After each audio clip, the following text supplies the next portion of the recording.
Thank you for sparing your valuable time for us and joining us for this event. On behalf of ASSOCHAM, I extend a very warm and hearty welcome to all present here at the second conference on Traditional Medicine Ayush Practices for Sustainable Wellness. Can we all start with a round of applause?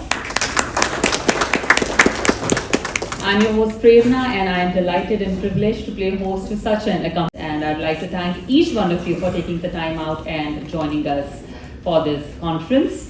First of all, I welcome Honorable Chief Guest, Dr. Nonji, our esteemed colleagues,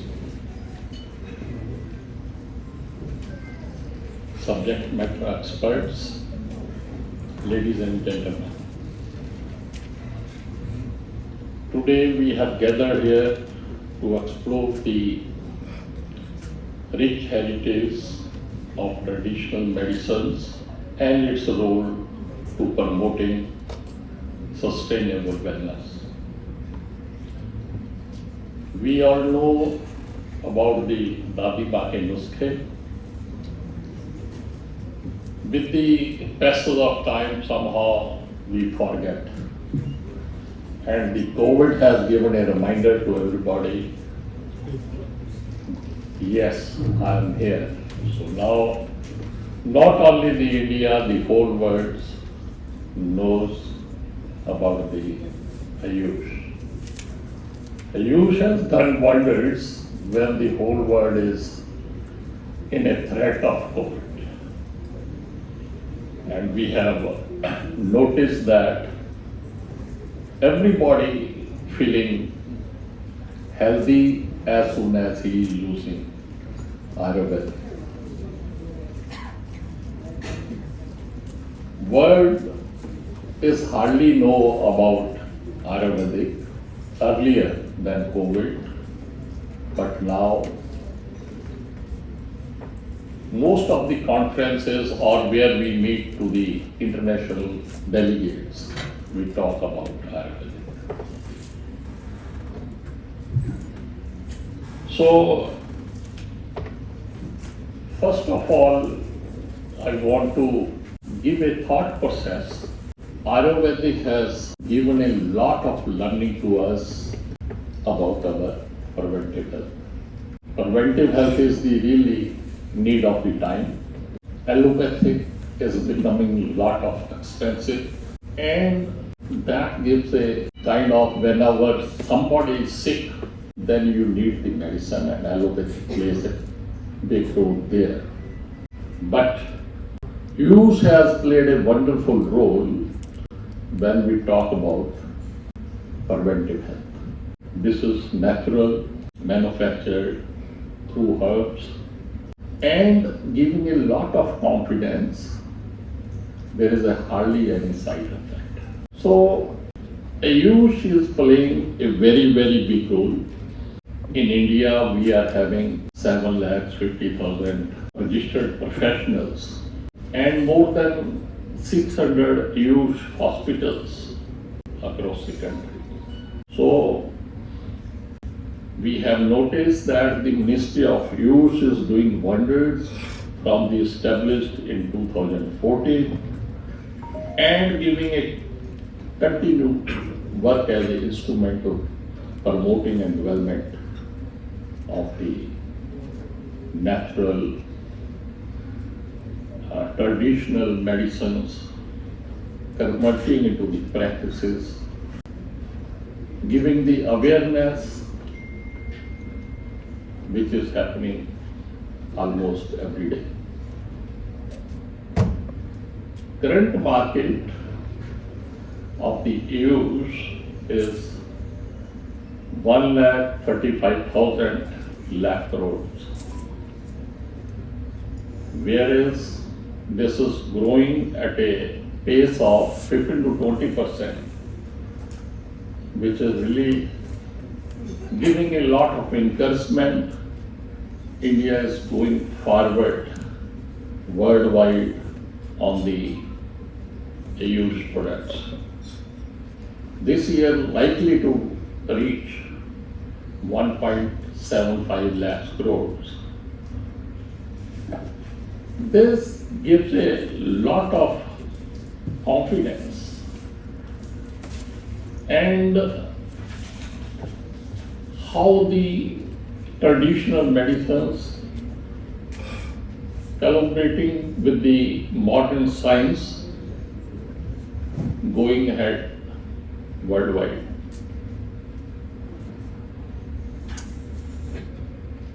Once we are talking on the global market, global market is really needed the products which are scientifically proven or having the clinical studies behind that. We have a very large discussions with the various forms, but every form needs the scientific products. If that is clinical studied, then lot of confidence comes. In India, being conventional and going from many years, we have a lot of confidence on Ayurvedic products. Even the 80% of the population uses this confidently because they know that really give a big relief. Use products now needs a lot of innovation, latest technology to reach up to the world-class level. We normally, whenever we talk, especially on the international markets, they are not having the confidence on the Ayush products because that needs a lot of study behind that to give the confidence. As an industry, if I talk about industry is facing a lot of challenges, especially when we are talking about even the digital, which we have seen all the times, everything we have made converted into the digital, but Ayush has still to do a lot towards that. Even the website, which is required time to time, latest notifications, information, circulars, that also needs to be done by the information by IT, which is needed. Sir, these days, National Biodiversity Board has given a lot of threat to the industry.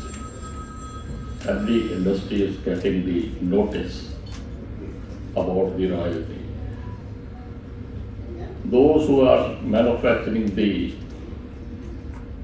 intermediate products or the finished products, they are confused what they should do.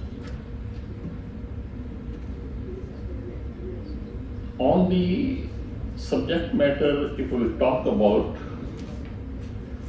then this starts from the field to the first manufacturing who is converting herbs or the plant into the product. So if that will be demanded at a many stages, they will be totally confused. GST played a big role, which shows that is going on the first step and then looking if there is some differences there, but mainly that is covered from the beginning. We will talk about the exports. Every country is having a different regulations, which also makes the thing confused. So there is a need to be uniform how that can be done. That still needs to be studied, but for the exports, we need a uniform regulatory. And India being a lot of geographically different crops, different times, different yield. So we face the problem to standardize that. We don't know if we are manufacturing for north, what will be the yield. If we talk about south, what will be the yield. So always there is a confusion to standardize the formulations. That also needs to be a lot of study towards that. So there is a continued studies going on towards that, and even the AI has played a big role to make this more productive, like we can say personalized nutrition or enhancing patient's management, doing better research. So there is a continued things are going on which makes the thing easy, and AI is giving it global information to you which make the product much better, which earlier takes a lot of time. Now within no time you get the information. That really helps. I once again welcome, I think, delegates or the panelists will discuss, and some solutions will be there. Thank you very much.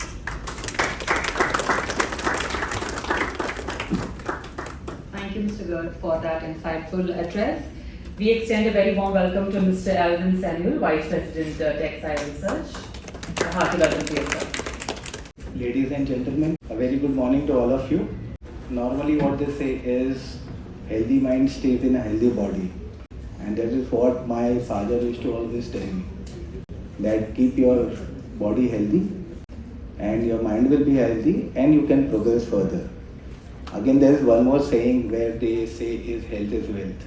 What we have been doing recently is we have been actually not looking at our roots. Maybe somewhere or the other we lost out on what our roots are and what our forefathers used to do in terms of having a healthy lifestyle and a healthy way of living. It's my honor today to present a comprehensive knowledge paper that marks a significant milestone for the Ayush sector. The knowledge paper prepared by Textile Research dwells into the current state, challenges and future potential of the Ayush industry, particularly in the context of global health and sustainable development. Now what has happened is, in the bustling landscape of modern medicine, the relevance of traditional systems like Ayurveda stands resolute. As we unveil the knowledge paper, we embark on a journey through centuries of wisdom in the Ayush systems, Ayurveda, Yoga and Naturopathy, Unani, Siddha and Homeopathy. This system not only nurture health, but also embody a sustainable approach to wellness, aligning seamlessly with the Sustainable Development Goals set forth by the United Nations. The SDGs are not just a framework, they are a global commitment to build a better future. Now, Ayush systems rooted in holistic principles offer profound solutions to promote health and well-being, combating the challenges outlined in SDG 3, ensuring healthy lives and promoting well-being for all the ages. Through our knowledge paper, we explore how Ayurveda, with its emphasis on preventive healthcare and natural remedies, contributes significantly to achieve these goals, fostering a healthier population and sustainable healthcare practices worldwide. Now, there are regulatory frameworks which are the bedrock of the industry growth. The Ayush sector in India has seen pivotal support from the Ministry of Ayush, enabling robust growth in domestic markets and bolstering international trade. As we delve into regulatory affairs in Ayurveda, we recognize the strides made in ensuring quality control, standardization, and international compliance. This efforts not only boost investor confidence but also pave the way for Ayush to emerge as a beacon of trust and efficacy in global healthcare. However, challenges do persist, especially with regards to public awareness. Now, from enhancing public awareness to integrating traditional medicine seamlessly into modern healthcare infrastructure, our knowledge paper sheds light on the road ahead. The innovation becomes our guiding star. AI-driven advancements in Ayurveda research, collaborative initiatives like Agni, and the digital transformation are poised to redefine healthcare paradigms. These innovations promise not only to streamline healthcare delivery, but also to safeguard the authenticity and efficacy of traditional healing practices. Beyond borders, the Ayush sector has served a niche in the global marketplace. The Ministry of Ayush strategic initiatives have propelled Ayurveda onto the world stage, showcasing India's rich heritage of natural healing to a global audience. Amidst the challenges posed by COVID-19 pandemic, the resilience of the Ayush supply chain has underscored its reliability, adaptability in times of crisis, solidifying its role in global health security. As we reflect on the findings of our knowledge paper, we recognize that the Ayush sector stands at a pivotal juncture, a juncture where tradition meets innovation, where ancient wisdom meets contemporary challenges. The path ahead is clear. To harness the full potential of Ayush, we must continue to innovate, advocate, and integrate. Together we can shape a future where healthcare is not just a service, but a sustainable, inclusive, and resilient ecosystem for all. This was a very short, I'm sure once you go through the knowledge paper, it will help, and I believe in the discussion that are going to happen today, we'll gain more insights. The knowledge paper will help endorse a lot of things. We all will have to come together on this journey together, driven by principles of sustainability, inclusivity, and well-being. Thank you all so much for listening. Thank you very much, sir, for your enlightening words. Up next, we have an industry address by Mr. Madhusudan Chauhan, CEO Jiva Ayurveda. Can we all please welcome him on the dais? First of all, I would like to congratulate ASSOCHAM for organizing this event and opening this dialogue on traditional medicine and the role Ayush can play in the wellness sector. I thank and welcome our chief guest for the day today, Dr. Manoj Nesriji. He's a long-standing advisor to both the erstwhile Department of Ayush and now the Ministry of Ayush. And I think he's seen the entire journey over the course of the last 10-11 years in the way Ayush has gone from the shadows to the complete front of the health and wellness landscape and the dialogue. Today there is no conversation in the country and wherever India is present globally where a health conversation or a wellness conversation today is incomplete without Ayush, and I think all accolades go to Dr. Manoj Nesri and the ministry and the work that has been done in the last 10 years to accomplish this. Traditional medicine, I think the word, one of my colleagues earlier mentioned this word called public awareness. But I think more than public awareness, one of the key challenges that Ayurveda, Ayush faces today is public perception, right? The minute you say traditional medicine, it gives a feeling of something which is rooted in old practices or things which have been very traditional in orientation. It lacks modernity, it lacks advancement, it lacks the touch of technology and modernization. When we say Ayurveda, typically what comes to mind is either a very diluted version of it and it being frivolized in terms of dadi maa ke nuskhe, nani maa ke nuskhe, gharelu nuskhe, home remedies, kitchen remedies. And then sometimes in the market we see the diametrically opposite view of it in terms of a hyper claim standing of it saying Ayurveda can cure everything. Any incurable disorder you bring to us and Ayurveda can cure it. And I feel both do disservice to the seriousness and the serious subject that Ayurveda and Ayush can touch upon. So today that we are standing on the platform where at least Ayush and Ayurveda are gaining the kind of public awareness, public attention that it is getting, at the same time we must realize that this perception about Ayurveda and Ayush systems needs to come into play very effectively if we want to, one, scale it inside the country, and two, present this as an alternate to global health crisis worldwide.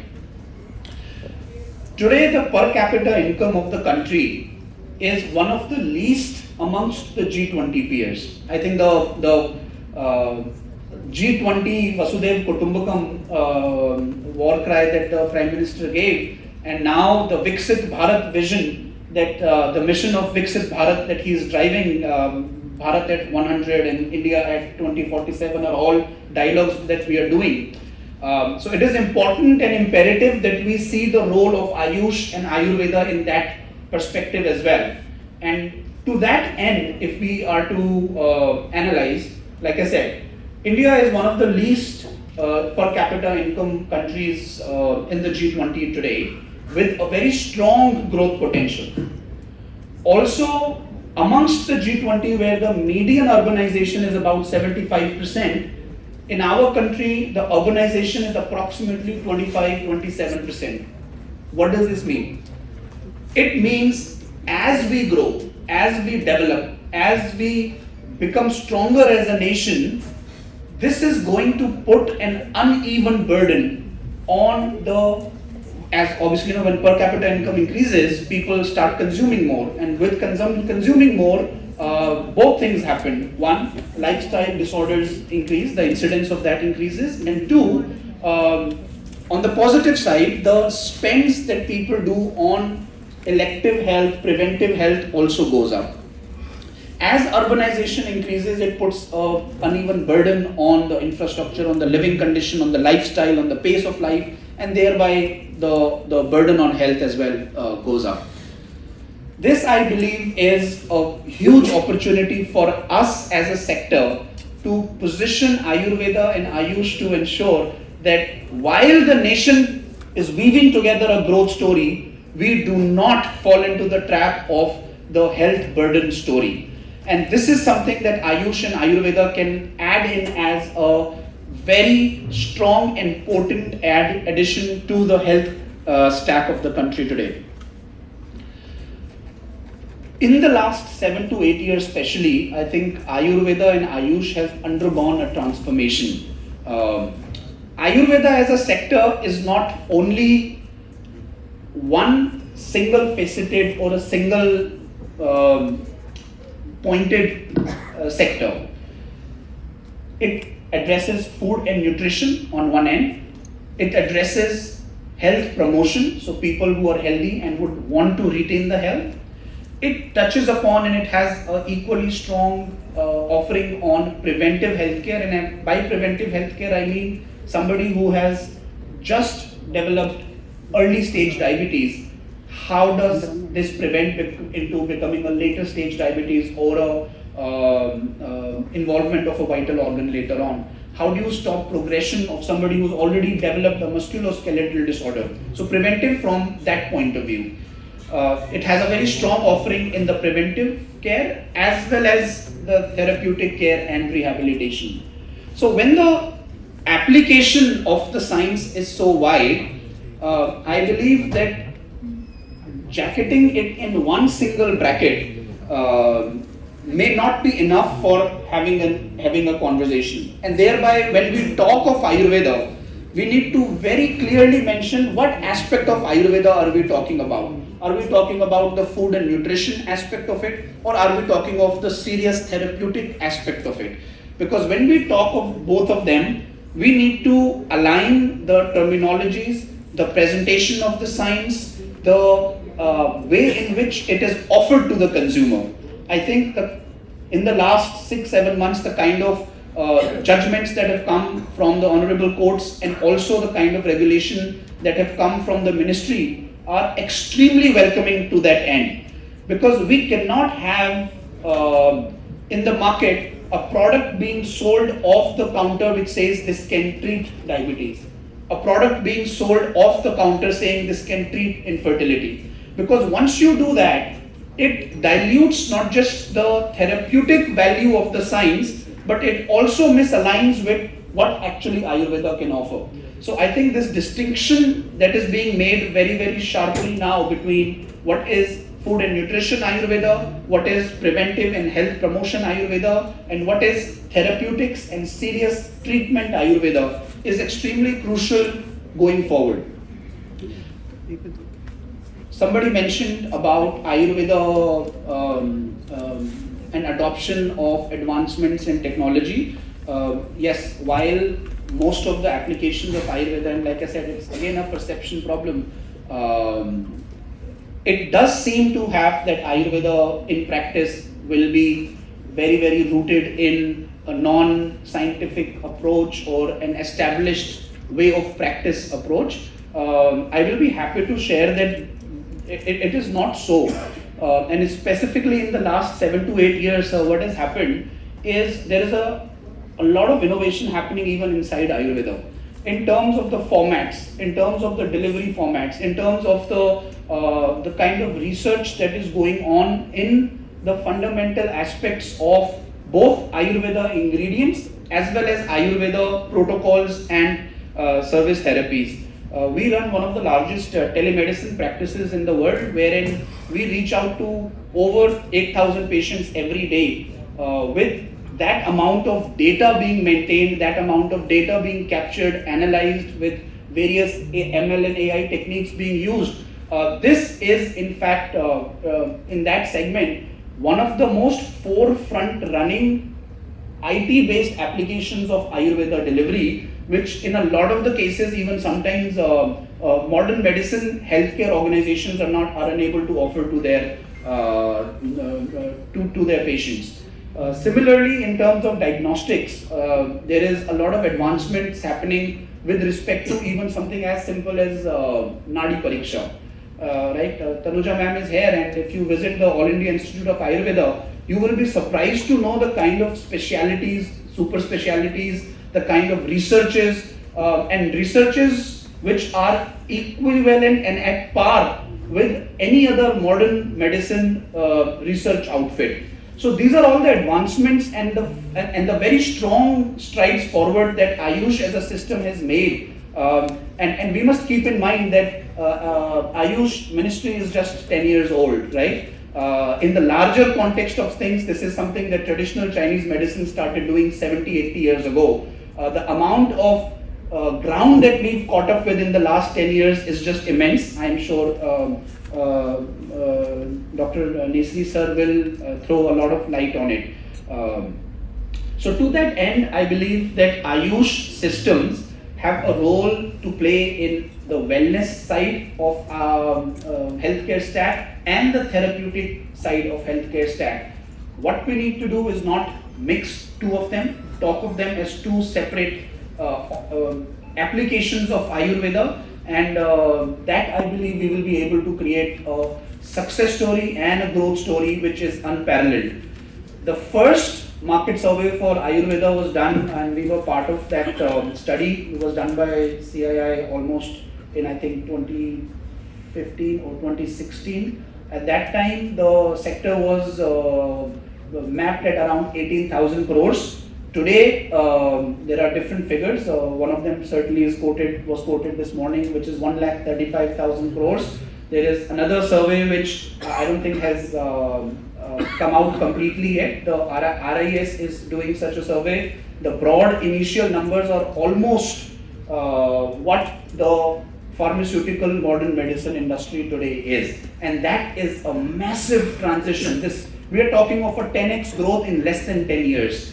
This is unheard of, the growth story. This is not something which happens with every now and then, and I relate it to what happened with the IT industry in the early 90s, is what the Ayush can provide to the country, not in just terms of economic and monetary standing, but in very, very strongly in terms of its health impact, its social impact, and the diplomacy impact that we can have the world over. With the International Day of Yoga, I was in Indonesia during the World Yoga Day, and I was surprised that even people who had nothing to do with India, they were not subscribers of spiritualism or the Indian culture or following Indian culture or Indic culture, but they were celebrating Yoga Day and they were understanding why yoga is important, irrespective of anything else. And I think that speaks volumes of the cultural and the social and the diplomatic impact that Ayush systems can make.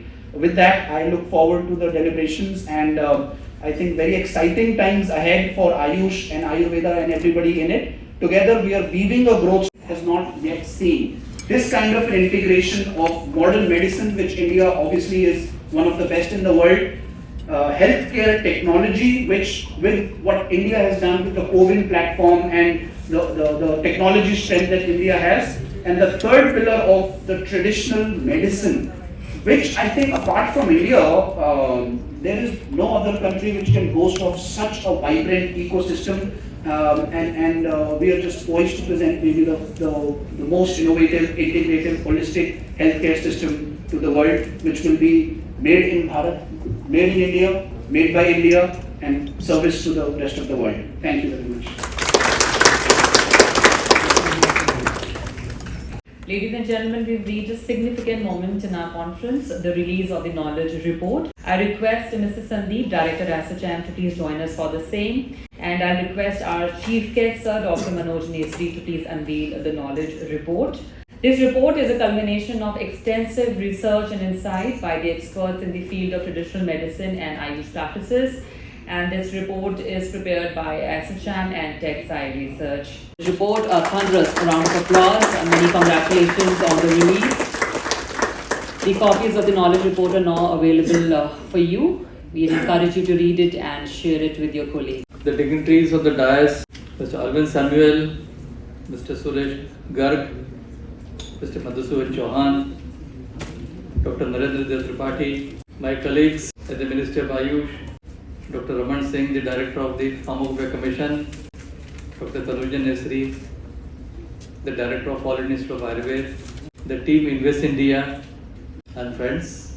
Dr. Basu Reddy is there, and many more faces known to me, so they are there. First of all, I congratulate the ASSOCHAM and Mr. Sandeep Jain organized this event, and when he thought to organize this event, we had a discussion in the Ministry of Ayush along with the team ASSOCHAM that what should be the title and what should actually be addressed. So every one of us, we agreed upon this title, and this title, Traditional Medicine Ayush Practices. So in the traditional medicine, we thought to actually highlight the Ayush, because traditional medicine is a vast sector, but in that specifically to highlight the Ayush and linking with this sustainable wellness. So though actually it is just wellness, but at the same time, we would also like to address and link with the sustainable development goal. And when we say sustainable development goal, so it is not only the health and wellness, but it actually cuts across the various aspects of our life. So whether it is the nutrition, whether it is the veterinary, whether it is the environment, because when we say that the Vasudhaiva Kutumbakam, so Vasudhaiva Kutumbakam, it is not just the earth and the human being, but it is the entire universe. And that is the Vasudhaiva Kutumbakam. So whether it is the living being, non-living being, we all are the part of one family. And being the part of one family, each of us going to have the effect of each other on everyone. And for that, how actually the Ayush systems, the Ayurveda, whether it is the Ayurveda, Yoga, Unani, all the systems, how actually we can contribute for the overall wellness of the entire universe. And this is a theme that we thought that it could be of very much relevance. And when we address these themes, there are various aspects of it, whether it is pertaining to the education, whether it is pertaining to the quality standards, whether it is pertaining to the regulations, whether it is pertaining to the creating the awareness. So there are various angles and there are various aspects to address this. This is a long-term goal. But the way the Ministry of Ayush has taken various initiatives in last 10 years, and before that, when the Department of Ayush was there, from the year 2002, so 2002 to 2014 and 2014 to 2024, it's a long period, and now the ministry has really grown up. Because initially the budget constraints were there, initially the lack of regulation they were there, but in these last so many years, gradually we have addressed various aspects. India is a huge democracy, and being a huge democracy, there are benefits, at the same time there are some disadvantages also, and that's why you can't expect the change to happen in single night. So it happened through series of meetings, through series of initiatives, series of dialogues, and then gradually it changes. So we can't expect the change in one night. And this initiative had been taken one after another. Like actually when you go to some peak and when you cross one mountain, then you see the another mountain is there, then the another mountain is there, and you keep on climbing, and ultimately you reach to your destination. So this is the journey actually what the Ministry of Ayush is trying to achieve. And now in this process, what actually everyone mentioned, Mr. Garg mentioned about the market size of Ayush. So first of all, in the year 2017, with the help of CII, we conducted first survey based on the data which was there in 2014, that what was the market size of Ayurveda. And when I said Ayurveda, it is the Ayurveda products. So services were not considered into that, and that was around $3 billion that time. And in the November 2021, we conducted another survey with the help of the RIS. Under RIS, there is a vertical called FITM. And with this FITM, we conducted this survey, and we showed that the market size in November 21 was $18.2 billion. And now today it is expected to be around $25 billion. So this is the size of the product at the domestic level. At the same time, there is a lot of export which is happening. We also have the data and the products which are going abroad at the same time, to which countries they are going. So if we talk about the export, the EU is the highest market, followed by the US, followed by the UAE and Japan. So these are the strong markets for the Ayush product, whether they are the Ayurveda, whether they are the Unani, or they are the nutraceuticals. So these are the basically market areas, and now there are very new market areas which are coming up, like the Malaysia and the Southeast Asia and including Taiwan. So these are the new opportunities that we see. And Mr. Garg mentioned about the different regulations which are there, and these are the challenges for the traditional medicine sector, and these different regulatory provision in different countries. But after experience of so many years, I learned that though every country is a sovereign country and they have their own regulation, but at the same time, there are groups of the countries, and these groups of the countries, they have similar kind of regulatory provision.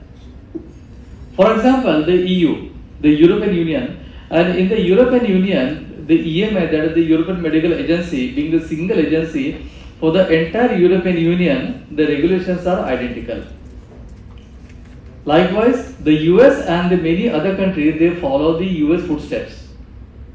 Similarly, if we talk about the Eurasian country and the Russia, So the Russian Federation and the Kazakhstan, Kyrgyzstan, Tajikistan, all these countries, so they have identical regulations.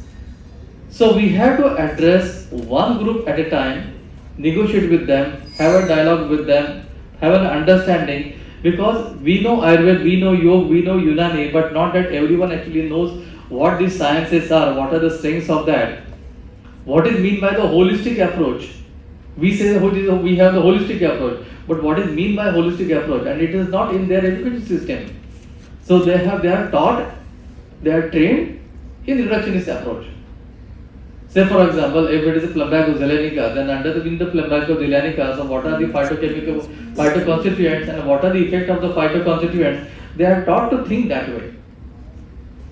And when we actually have the dialogue and when we say that we have the holistic approach, and when you isolate a particular phytochemical compound, then it will have so and so effect, it becomes difficult for them to digest.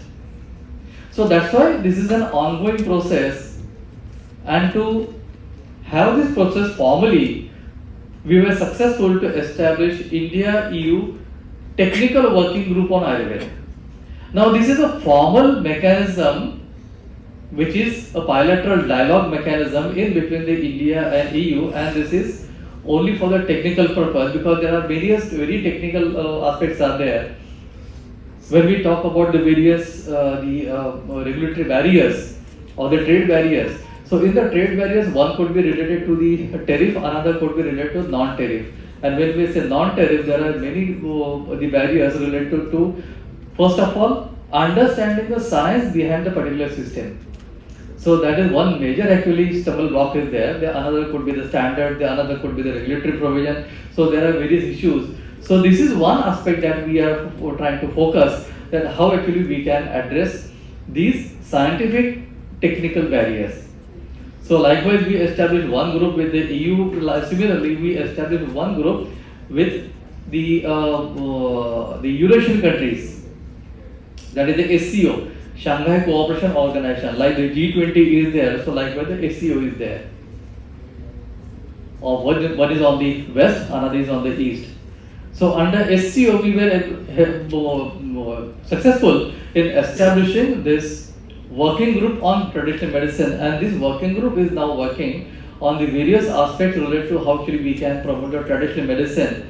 And when we promote the traditional medicine, obviously the Indian traditional medicine, that is the Ayurveda, Yoga, Unani, Siddha, everyone will benefit out of that. Similarly, we had this dialogue with the ASEAN.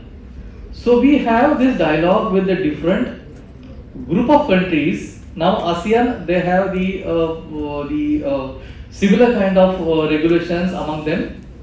At the same time, they have the understanding for the trade among the ASEAN countries. So these countries, whether they are ASEAN, whether they are SCO, so these countries, they have the trade agreements among themselves, and that's why the free trade can actually happen in those countries. So the thought process is that if we actually can have the understanding with them, then in one go we can have the trade with all the 10 countries of ASEAN. We can have all the trade with all the 20 countries or 25 countries of SCO, all the 20 countries of the G20. So this is the thought process, and we are working on that. At the same time, we are also working with the WHO, because we have to address the standards. And when we say the standards, once the standard is published by the WHO, then it is acceptable by the whole of the world, and that's why we actually develop the collaboration with the WHO. And first of all, the WHO benchmark for the Ayurveda education, WHO benchmark for the Ayurveda practices, WHO benchmark for the Panchakarma practices. So on one side, we are working on the standards of the practices of the education. On the other hand, we are also working on the standards of the products. So like the Pharmacopoeia Commission is there, so he will talk about the Pharmacopoeia. Recently, the Swiss Medic has recognized the Ayurvedic Pharmacopoeia of India. Around 40 products they have actually recognized. There are many other countries, those who have recognized the Ayurvedic Pharmacopoeia of India, and when they actually accept the Ayurvedic Pharmacopoeia of India, automatically the other pharmacopoeia, whether it is Unani or Siddha or something, it becomes easy for them to recognize those as well. So the pharmacopoeia is another actually the part, the acceptance for for that, which actually helps in breaking the barriers. At the same time, we are also working with the ISO, and once the standard they are actually published by the ISO, then they are acceptable worldwide. We are having the collaboration with the different pharmacopoeia commission, whether it is the Indonesia, whether it is the US. So the different pharmacopoeia commissions of the different countries, so we have a collaboration with them, so that the pharmacopoeia of India, I mean to say the Ayurvedic pharmacopoeia of India or the Unani or the Siddha, it will get recognized in those countries, and that's how actually we can spread more and more. So how to address the regulatory barriers? So this is the way actually we are trying to approach that, and this has given good results. Now as on today, in last 10 years, we have agreement with almost 40 institutions internationally. We have the agreement with 32 different countries, and in 24 countries now the Ayurveda or Unani, so they have legally recognized. So legally recognized means now there are regulations for that.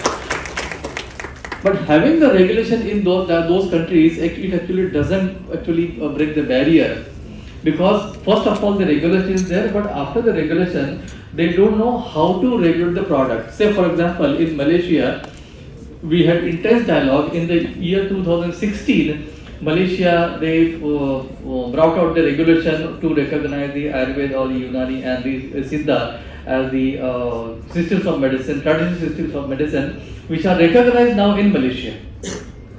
But having this regulation doesn't actually stop or doesn't solve the entire problem. But then actually there are series of meetings with the regulatory authorities of Malaysia to explain them how to regulate these products. Because then unless and until they actually understand the methodology, they will not allow any product to enter into it. So then bringing them to India, then taking them to different institutes, whether All India Institute of Ayurveda, whether to the Pharmacopoeia Commission, whether to certain industries, and then they start understanding how the products they are, then how we can regulate that. The another angle to that is the FSSAI regulation, that is the Ayurveda Ahar. Because for 1,000 years in Ayurveda we have the food, we have the hardcore medicine, but then there are many products which are in between, and for many years either they will be registered as the Ayurveda drug or they will not be registered. For example, the Chyawanprash. So just now we were actually discussing this aspect, and that's why now the FSSAI, this Ayurveda Ahar, the classification is there. So for that also, within the ministry, within the government of India, there were a lot of differences, there were a lot of issues, how to address that. Finally we could convince the FSSAI, and now that the committee was chaired by Dr. Tanuja Nesri, so she can explain more. So finally that regulation is there. Now there is further process to how to actually register that. There has to be some vertical under the FSSAI for the Ayush, so that this category which has been now notified, it can be actually registered and it can actually converted into the market and capitalize the provisions made. The third is related to the medical value travel, and in the medical value travel, now the Ayush visa has been notified. So Ayush visa notification is a big step, and I would say that because of this step now, whosoever are the foreigners, whether they are coming from the west or from the east or from the Africa, now it will be possible to get the data of those visitors, to which hospital they are going, to which states they are going. So their health seeking behavior, so that actually can be registered. So we can have more and more data on, and that actually will help the government to make more facilities, to make the various provisions. At the same time, to do the capacity building of our service providers. And when I say the service providers, it is the doctors, it is the hospitals, it is the wellness centers, it is the yoga experts, it is the therapists. So all of them, the skill development program is another initiative that the government has undertaken. And under the skill development program, various 12 modules, whether they are the Panchakarma therapists, whether they are the yoga experts, under different, or they are Marma therapists. So these different 12 modules, they have been now recognized by the government of India, and now they have been listed by the Skill Council. So this service force which is required, so now they will be trained, they will be certified. For example, the geriatric healthcare giver is another segment, and there is huge demand for this sector. Right now it is in the Japan, but it is going to increase every day in leaps and bounds. So we have signed an MOU with the Ministry of Social Justice, who looks after the geriatric population. And with this geriatric population, they say that immediately they require 50,000 these kind of certified geriatric healthcare giver. So this is a huge actually the demand that is there in the sector. And for that, it is not only the Ayush institutions, because there are 750 Ayush institutions are there, but then there is requirement of many more others. We have the Ayush Sector Sub-Skill Council, but at the same time there is Life Science Skill Council is there, and Life Science Skill Council, they actually look after the services not to the patient, but say for example, industry also requires the skilled human resource. So providing the skilled human resource to the manufacturing sector, so that is also an issue. So we are actually now working on that aspect also. So there are various angles to look at it. Coming back to the medical value travel, after having this Ayush visa, now the next step is to register our hospitals in the Form C of the Ministry of Home. Because when the Ministry of Home Affairs, they will give the visa, so for that they will refer to this Form C, they will refer to that data, and if the data they have the information about the particular the service provider or the particular hospital, it will facilitate the Ministry of Home Affairs to provide the visa. So actually we have written to all the institutions, whether they are under the Ministry of Ayush, whether they are in the private sector. So we have written to all the associations, we have written to all the institutions, we have written to all the state governments. Also we have written to the tourism department and their state infrastructure as well, to sensitize them that this particular format is there, this is the link so and so, and ask your members to register on this particular link, so that we can have the huge data of those service providers.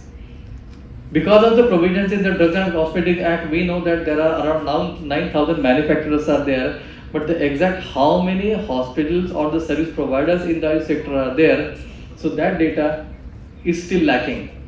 So these kind of various initiatives are there. I would just like to mention that we know that we have the population of 140 billion, that is a huge population that we have. But if we convert this population into the number of countries, each of our state, what is the equivalence of that? Say for example, the UP is equivalent to Brazil, and the Maharashtra is equivalent to Mexico. So we are actually having the 30 different countries within India based on the population size, and the India and the Minister of Ayush, we are addressing these 30 big countries at a time. So this is the mammoth task we are doing, and despite of that, thanks to the wholehearted support provided by the Honorable Prime Minister Narendra Modi ji, because of that we could have so much of these achievements, whether it is the SCO, whether it is the G20. We are there to suggest that what can be done, but ultimately to get it converted into the ground reality, that is the job of the External Affairs Ministry, the Home Ministry, and mainly the PMO and the Prime Minister. So when we propose that we should have this kind of technical working group with SCO, I am very happy to share with you that immediately when Prime Minister he went to Tashkent, so that time during the meeting, he said that India will take the initiative, that India will be happy to establish this kind of traditional working group under the SCO, and all the SCO countries they supported it. So just by saying by the PMO, all the countries they agree. This is the strength that the Prime Minister has, and because of his strong support, so many these kind of achievements can be done. And one more important thing I would like to say, that in last 10 years, we haven't heard the word, we don't have money. I'm really happy to say Because earlier we always used to say that we don't have money, we don't have money, we don't have money. And now we say that give us a proposal, give us the proposal, we have the money. Give us the proposals. So there is significant change into it. So whether it is the service sector, whether it is the manufacturing sector, whether it is the various other sectors related to the Ayush systems, I request all of you that we are coming up with the various new schemes. Maybe in another 2-3 months, probably we will come up with some schemes, and that's why the Invest India team is there. So they are working hard on that. So we would like to bring more and more investment into the Ayush sector. We would like to promote the entrepreneurship in the Ayush sector. We would like to promote the innovation in the Ayush sector. So we are working on the IPR as well. And at the end of these 5 years, we are targeting that now the Ayush sector, including the service sector, at the end of 5 years, the market should be $200 billion. Thank you very much. Address. All of us present here are highly benefited by the same, and we look forward to having your esteemed presence in the coming times also with us. Thank you so much. I feel proud and privileged to get opportunity to extend the vote of thanks on this special occasion. On behalf of SOCHM National Wellness Council, I express my most sincere gratitude to Honorable Chief Guest, Dr. Manoj Nesri, Advisor Ministry of Ayush. Sir, your motivational speech has set a inspiring milestone, basically inspiring wordings in the just it is vibing like I feel, and in this sustainable further development of Ayush practice and sustainable wellness. And here would like to extend your one of your presentation. One sloka from the Srimad Bhagavad Gita. Since there are the number of the position where it is represented over there. There is always a question of diversities like Gama Visheja Bhutani Dhara Mehodesha Pushpranami Chausri Saravasho Bhutwara Shatmika. तो वाट ever the जो हम herbs जो हम use करते हैं, जो वनस्पतियाँ हम use करते हैं, जो इसकी सृष्टि को जो यूनिवर्स इसको जो है बेसिकली संरक्षित करती है, तो उसका रक्षण करना, उसको संरक्षित करना भी हमारा एक परम कर्तव्य है कि हम जो देखें तो हमारा कोई ऐसा किसी का घर नहीं होगा जहाँ पे आयुर्वेदिक कोई प्रोडक्ट नहीं होगा. Every home has a certain some Ayurvedic products, वो हर घर की बात है.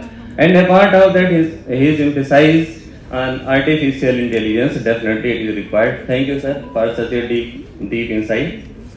And pertaining to the industry, respected Masudan Chauhanji, definitely you covered a lot about the industry deeply inside. Thanks for that. Thanks for the same. And respected Alvinji, thanks for your basically technical research insight, whatever the being launched, and congratulations for the same. We are greatly thankful to dignitaries whose dynamic leadership of Ayush practices for sustainable wellness definitely really has infused a new energy to tie the traditional knowledge and modern research aspect. I take this opportunity also thank to the distinguished and dignitaries. A note of thanks to the SOCHM to organizing such a fantastic Ayush Wellness Sustainable and Traditional Knowledge Conference. Thank you so much.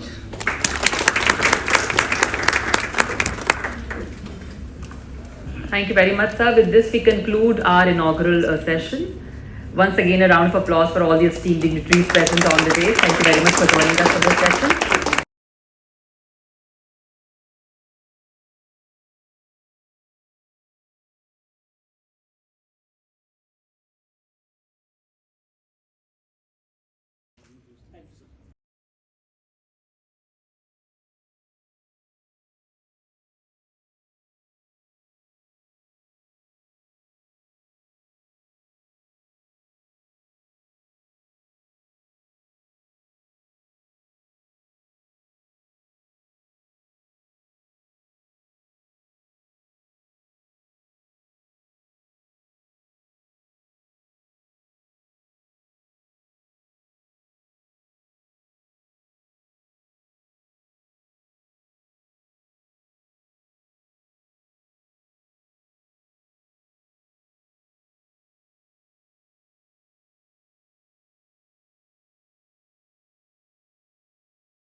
Working for that also, we have applied for that, and maybe up to the next year very soon we are going to be a WHO collaborative training center also, and quality control laboratory in our PCI branch very soon.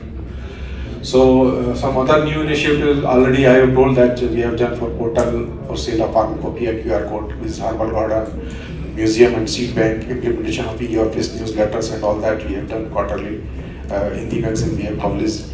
International visit I have just visited in June along with the NIA Jaipur scientist and their vice chancellor to PTEC at Philippines, and they are also coming just after 3 months here also for taking the training from us at PCI for hands-on training program.